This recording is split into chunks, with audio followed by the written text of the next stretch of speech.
The 2019 wide receiver class is historically good. There have been 7 wide receivers from the 2019 NFL Draft to be named to the Pro Bowl, and 7 have recorded over 1,000 yards in a season at least once. A.J. Brown and Terry McLaurin have already proven to be 2 of the best wideouts in the league, and Deebo Samuel has changed the game with his usage in the pass and run game. It looks like the class may go down as one of the greatest wide receiver classes in NFL history. Deebo Samuel was the first wide receiver off the board in the second round of the 2019 NFL Draft to the San Francisco 49ers. Deebo spent 5 years at South Carolina. He was great in 2016 and was first-team All-SEC in 2018, but suffered a broken leg in 2017. Injuries were a major concern for Deebo, and perhaps a reason why he didn't go in the first round. It has still been a problem in the pros, but when he is on the field, Deebo Samuel is one of the better players in football. I don't like comparing him to guys like A.J. Brown and Terry McLaurin. Deebo does more. He's a very unique, different player. As a rookie, he caught 57 passes for 800 yards and 3 touchdowns, but he also rushed for 3 touchdowns and over 100 yards on 14 carries. Deebo was used as a running back at times and actually rushed for 53 yards in the Super Bowl, the most by a wide receiver in the game's history. 2020 was a very rough,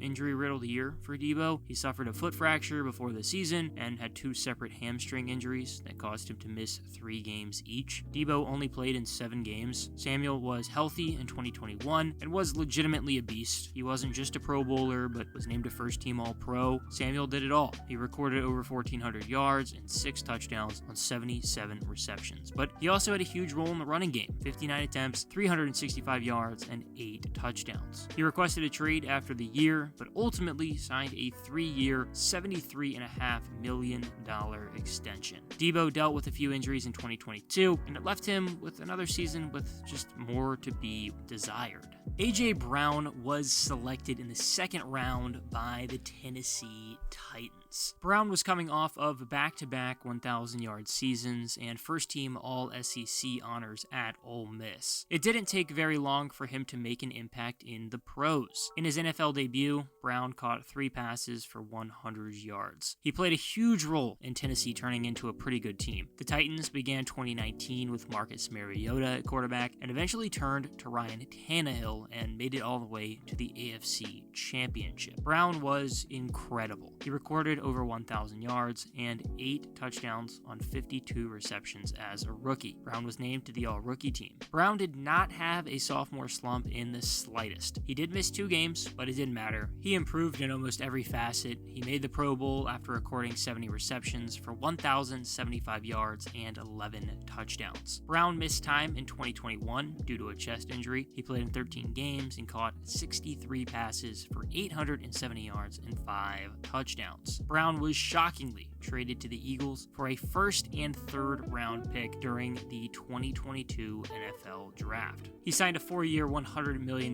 contract and helped Philadelphia turn into one of the best teams in football through the regular season. Brown was named to his second Pro Bowl and crushed some of his career highs. The Seattle Seahawks drafted DK Metcalf with the last pick in the second round. DK spent 3 years at Ole Miss and had over 500 yards in each of his last 2 seasons.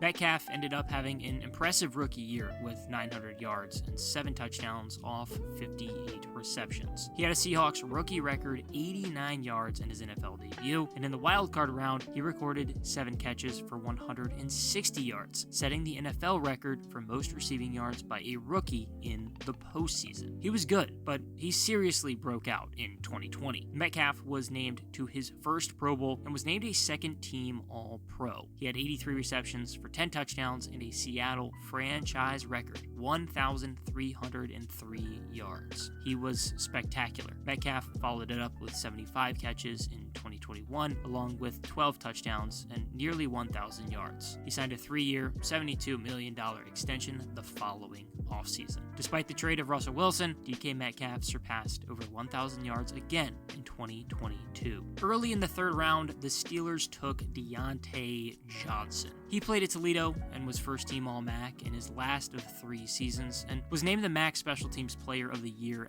as a junior. Johnson had a solid rookie season, receiving 680 yards, 5 touchdowns, 59 receptions. A lot of his contributions came punt returning, though. He was one of the best returners in the league, was named a second-team All-Pro, and did take one back 85 yards for a touchdown. Johnson proved he was much more than a special teams guy in 2020. He had over 900 yards and 7 touchdowns on 88 receptions. His reps in the return game were cut in half, and by 2021, he completely stopped returning. Johnson had a big season. He had 1,100 yards and 8 touchdowns on 107 catches and was named to his first Pro Bowl. Johnson got a 2-year, $36.71 million extension in the offseason. He continued to be a reliable weapon for Pittsburgh in 2022, but he did take a statistical step back with the rotating quarterback situation of Mitch Trubisky and Kenny Pickett. Washington selected Terry McLaurin in the 3rd round, and he has blossomed into one of the game's better wide receivers despite the carousel of quarterbacks he's had throw to him. McLaurin spent 5 years at Ohio State and didn't surpass 500 yards until his senior season. He was viewed as a special teamer and NFL backup, but that has been far from the case. McLaurin was a Week 1 starter and came out hot in his NFL debut with 5 catches for 125 yards. He became the first player in league history to record at least 5 catches and a touchdown in their first 3 career appearances. McLaurin missed 2 games his rookie year and finished with 58 catches for 919 yards and 7 touchdowns. The following season, he improved on his numbers and was even named a team captain mid-season. McLaurin caught 87 passes for 1,100 yards and 4 touchdowns. He continued to prove that he was a truly elite wide receiver in 2021 after he recorded over 1,000 yards and 5 touchdowns on 77 receptions. The Commanders inked him to a 3-year, $71 million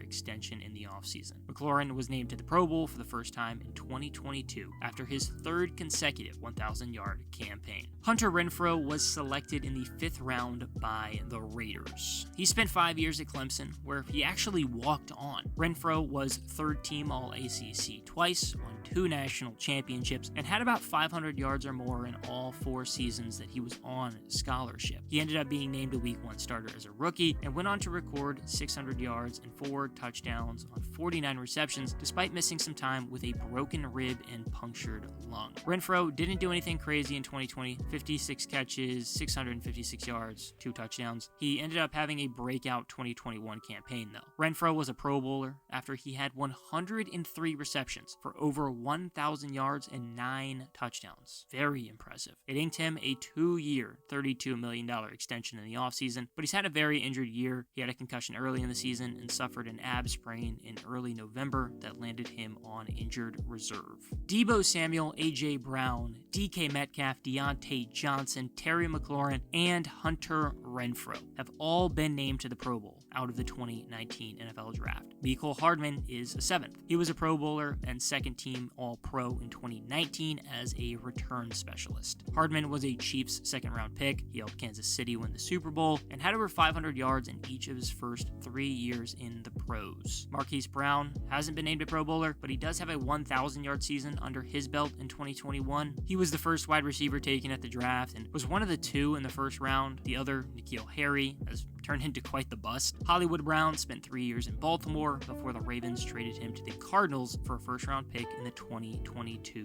offseason. There have also been plenty of role players to come out of the draft. Darius Slayton is one that sticks out. He was a Giants 5th-round pick, and he churned out over 700 yards in each of his first 2 years in the league. There are so many quality wide receivers that have come out of the 2019 NFL Draft, and that's why it's historically good.